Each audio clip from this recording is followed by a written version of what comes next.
Yo, thanks for tuning in to The Source, your source for celebrity news. Check this out. First and foremost, let me make a correction. The other day when I was telling my story about Rabbi Shmuley, I said that Stephen Curry was the person that the Jewish community went after when he was watching Hebrews to Negroes. But as we all know, what I really meant was Kyrie Irving. So I want to apologize for that mistake.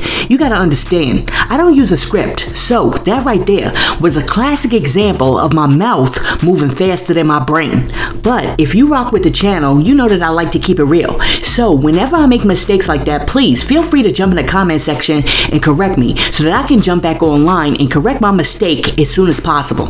But before we get into the real news today, let me ask you a question.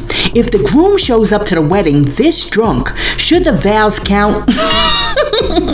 Let me know in the comments. Законные мужья Степана.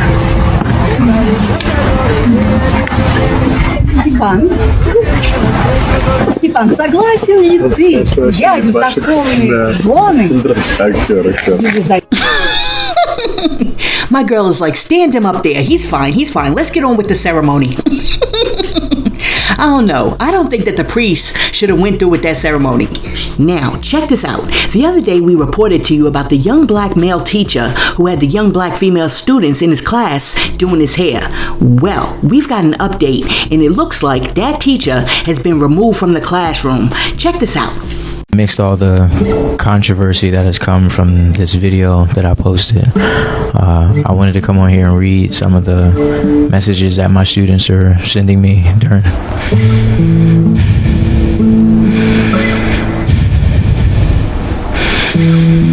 some of the messages that they've been sending me.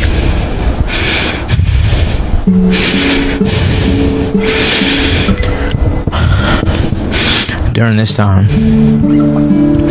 Hey Bessie, I really hope that you see this message. How are you? I hope that you're okay.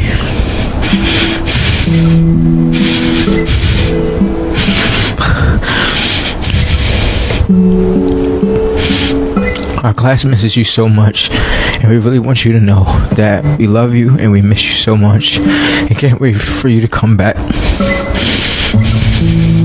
I can't believe that taking somebody's hair out is such a big deal, and it makes me so mad that people make little things big things.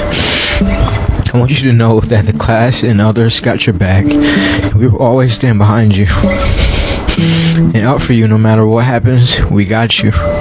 Again, we miss you and we love you so much and can't wait for you to come back. I wish that this never happened because it feels like we're losing you.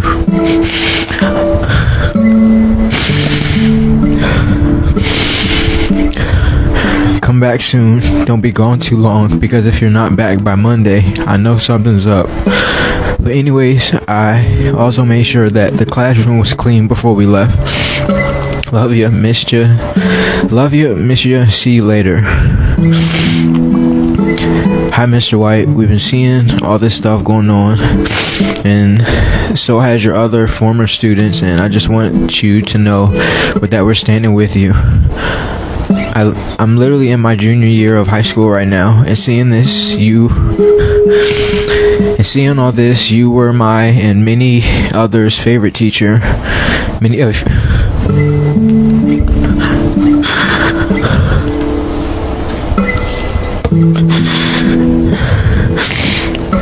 Many of your students and former students are doing our best to advocate for you. You're one of the few teachers that made me really feel like I had a voice and opinion. And not only that, you made learning fun and encouraging. At the end of the day, some people won't understand that some adults genuinely have a good heart. And have a good heart when it comes to dealing with children, and that's probably never going to change. But we know parents, staff, etc. None that there knows that there has never been anything weird going on, and that there was never any insinuation of that. The people that actually matter knows where your heart is, and that's all that matters. During COVID, you quite literally helped me through my 8th grade year by just being an adult I knew I could go to if I was having any problems. Continue being you, and don't let anyone change that.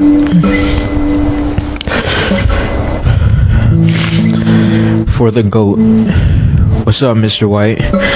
I know that your situation may not be looking the best, but just know that you'll get through it, and we all know your real intentions. Remember,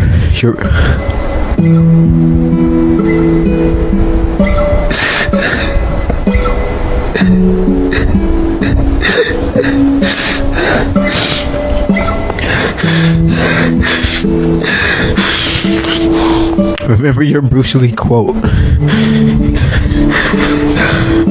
Remember your Bruce Lee quote. Can't wait for your return. P.S. Your Air Maxes are in the boys' locker room. I seen them today after practice, and I didn't know what to do with them, so I just put them in there.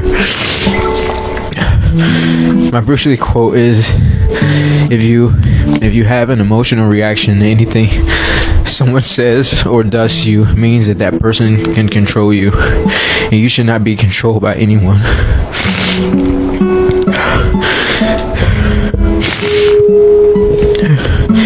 Dear Mr. White,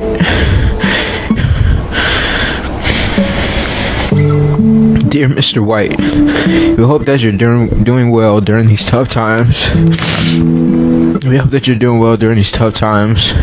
We wanted to let you know that we appreciate you as a teacher, as our teacher, and we hope the best for you in your future. We hope you come back, and we want you to keep your head up, like Tupac said. In appreciation of you, we cleaned up your class. Thank you for all that you do for us.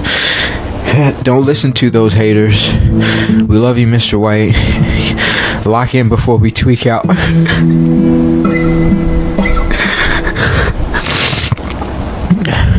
And P.S. we also fed your kids for you. And my kids are my animals that are at the school, and log in before I tweak out is something that I say to them when they get on my nerves, so thank you. This right here is sad because he actually seemed like he might have been a very good teacher. Well, after he made that post, a whole bunch of people came in the comment section, and one person said he wanted to go viral, and he did. Stupid games and stupid prizes. And then somebody else was like, this will be a valuable lesson to him about professionalism. You must have professional boundaries as a professional. And then somebody else came through and said, this is when the world doesn't understand our culture. Growing up, this was always a thing. A bunch of cousins/friends either doing your braids or taking them out. This is part of black culture and is completely harmless. Listen, I gotta say, I feel very bad for this young black teacher, but I also gotta say, as soon as I saw that video online, and then that video went viral, and then he came back online to address the first video with a second video, I knew that this was coming. See, what a lot of these young professionals don't seem to understand is that oftentimes social media and your job don't mix. See, his principal might have been fine with him getting his hair done, nails done, everything did in the classroom. However, once you post that on social media, you're opening yourself up to a world of problems, because now your boss has to answer to their boss, and their boss has to answer to somebody else, and that person is like, I ain't getting fired for this, ninja. So what happens? You, sir, end up getting fired. I don't know. Hopefully this young guy has a very good union rep, and he can have a few meetings and get his job back, because the truth is that teaching is a learning experience, and you learn every day, and you actually don't get it right until like 3, 4, 5 years after you retire. So, with that being said, the best advice that I can give to some of you young professionals out there who are looking to climb the ladder is this. Stop posting everything on social media. Listen, let me know what you guys think. Do you guys think that this young black teacher deserved to lose his job after he posted that video of his students unbraiding his hair in the classroom? Let me know in the comments. And while you're down there leaving a comment, be sure to like and subscribe to the channel. Now, check this out. TMZ recently caught up with Stevie Wonder and asked him about the whole Kendrick Lamar Drake beef. Check out what Stevie Wonder had to say. You know, some of the greatest artists of our time are in a big argument right now. I want to know what message of, I know you're a peaceful guy, and you know, a lot of people are saying this is maybe bad for the culture. Just, you know, it's like just negative. Any kind of war is bad for the world.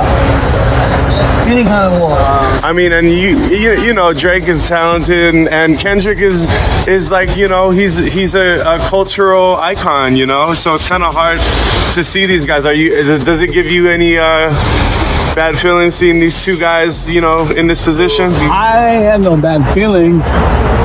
I just think that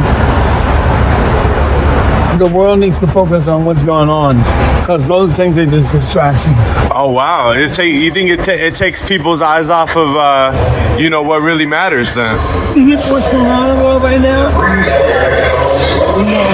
Say again? Do you know the wars that are going on right now? That's right.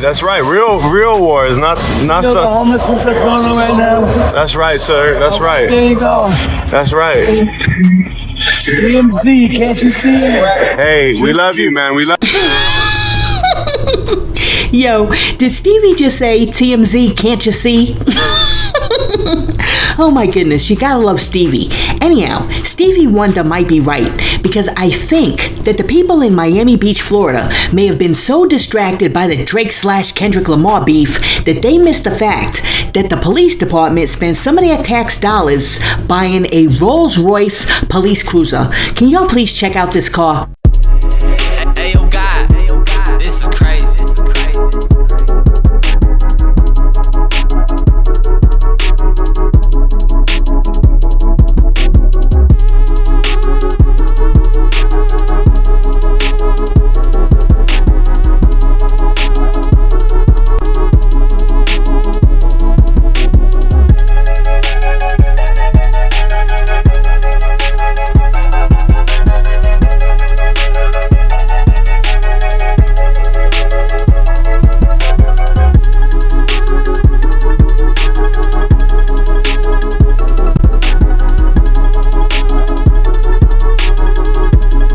Yo, are they serious right now? I mean, are they really serious?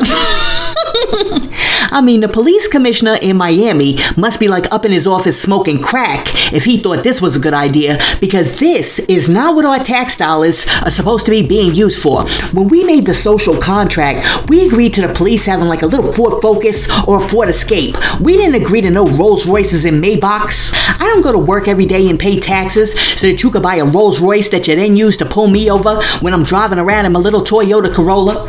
Well, the Miami Beach Police Department justified the purchase of the new RollsRoyce police patrol car by saying that the new RollsRoyce police cars are an attempt to get more people to join the police department.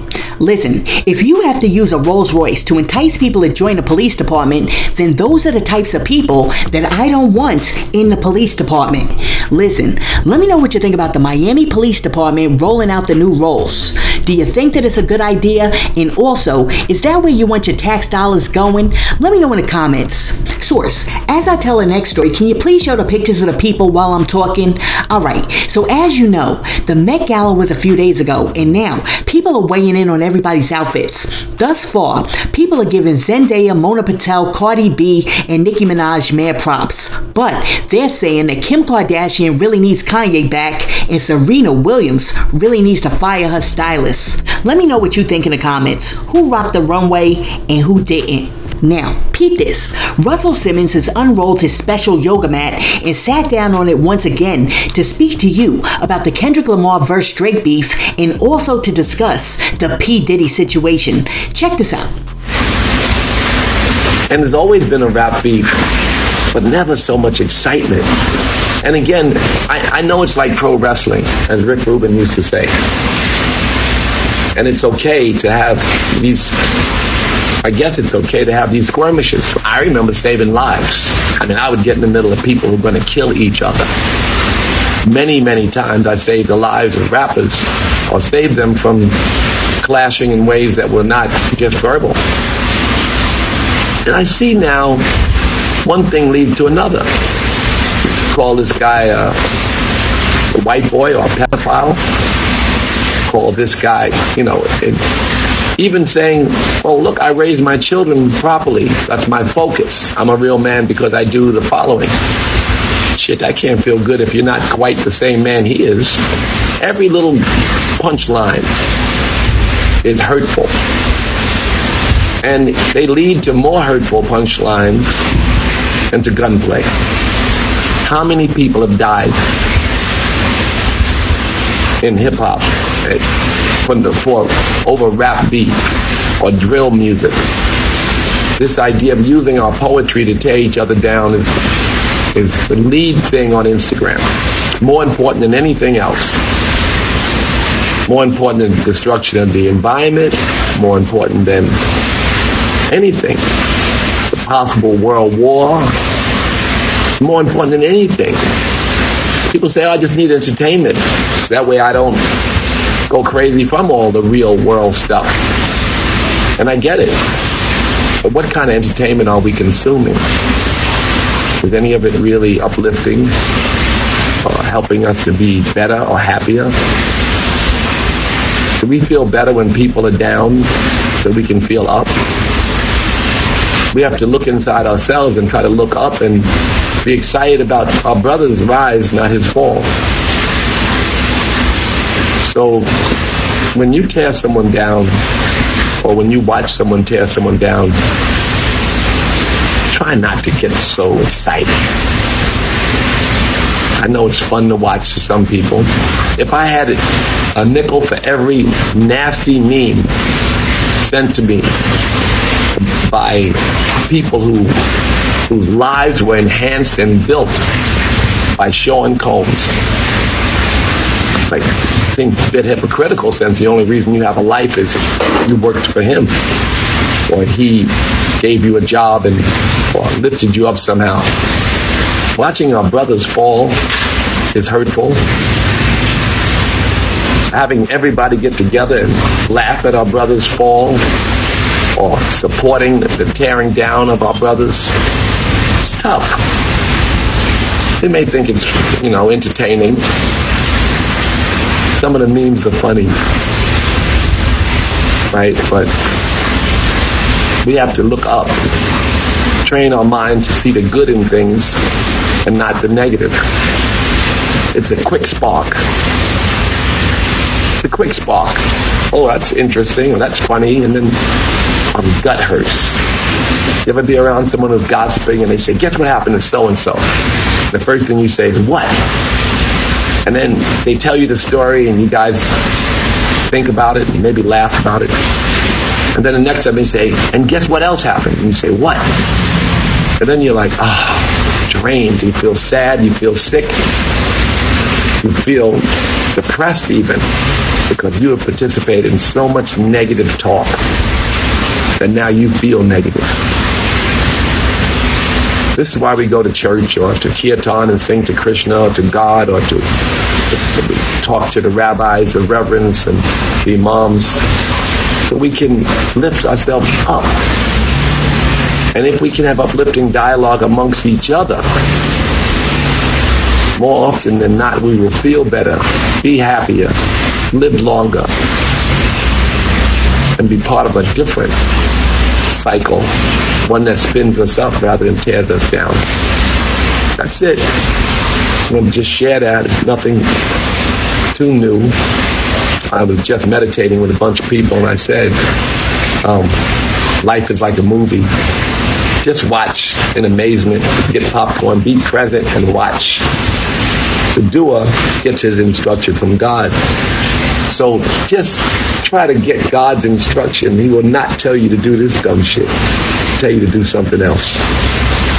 He'll tell you to turn away from the dirt. Turn towards the uplifting and inspiring things. Try your best. It's tough. We live in a very toxic world. Try to be good. The word good is funny, but you know what it means. It seems simplistic. If you want to be happy, be good. That's it. Have a beautiful day, yogis. Oh my goodness, I feel like I'm in a Twilight Zone. Is Rod Serling getting ready to pop out of nowhere?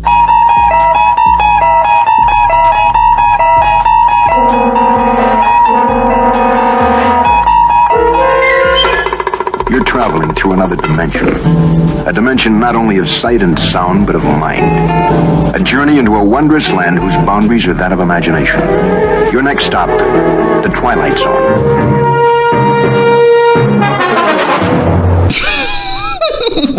I knew it. See, this right here is a case of right message, wrong messenger. See, this is what confounds me.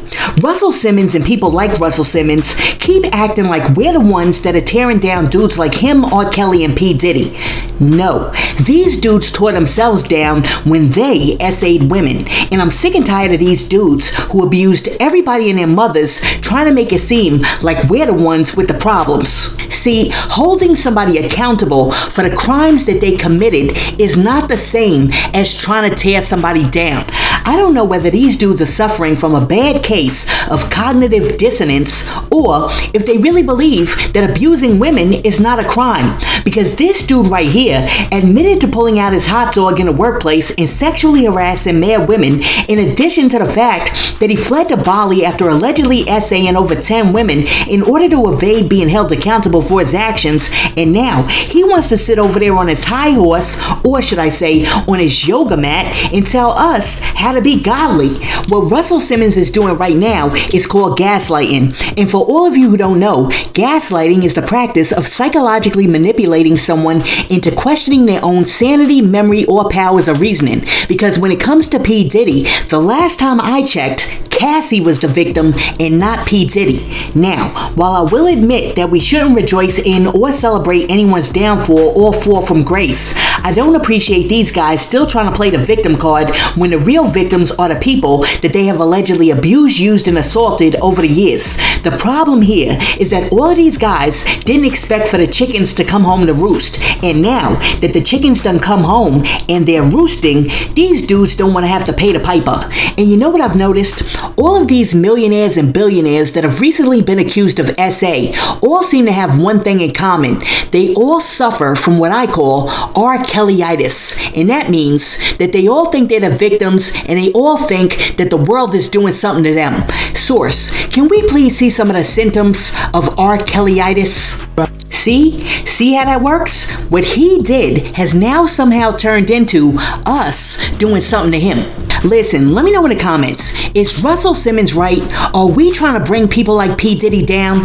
Or are people like P. Diddy bringing themselves down? Let me know. But before I go, I gotta ask you guys a serious question. If you guys board a plane and you see a woman get on a plane and then climb up into the luggage area and lay down, are you guys snitching or are you gonna let her ride? Check this out. Well, a Southwest passenger decided to take carry-on to a whole new level. Good evening, welcome aboard Southwest Airlines flight. You can just see the reaction. A woman was spotted lying down inside an overhead bin, curled up next to a suitcase. So much for flying under the radar. This was before a flight from New Mexico to Phoenix. It's not clear what happened to the passenger, why she decided to climb into the bin. Also, did anyone see her climbing up there and try to stop her? Yeah, it's not that easy. It doesn't look that easy to climb into a bin. I mean, I never tried. But I mean, you would think it would cause quite a commotion of her climbing over seats and stuff. And absolutely. And then you mentioned what happens when they close the doors in the bin. All right, but here's the thing though. This chick looks like she's done that before. She looks mad comfortable, and she looks like this is not her first time climbing up into that luggage bin and getting to her destination. I don't know. Is it just me? Let me know in the comments. Does this chick look like this is the first time that she did that? Wow. Listen, let me know what you think about the drunk room at the altar. Do you think that that wedding counts? The young black teacher who got his hair done in class getting fired. Do you think that the DOE was right to let him go? Stevie Wonder saying, can't y'all see that we have more important things to think about than Kendrick and Drake? The Miami Beach Police Department rolling out the RollsRoyce police car. Russell Simmons saying that we need to stop trying to bring down Diddy. And the woman who got comfy in the overhead luggage compartment of the plane. Let me know what you think about all of that in the comments. And while you're down there leaving a comment, be sure to like and subscribe to the channel and share this video with your friends. Hey yo, thanks for tuning in to Celeb Source, your source for celebrity news. Be sure to like and subscribe to the channel. Peace.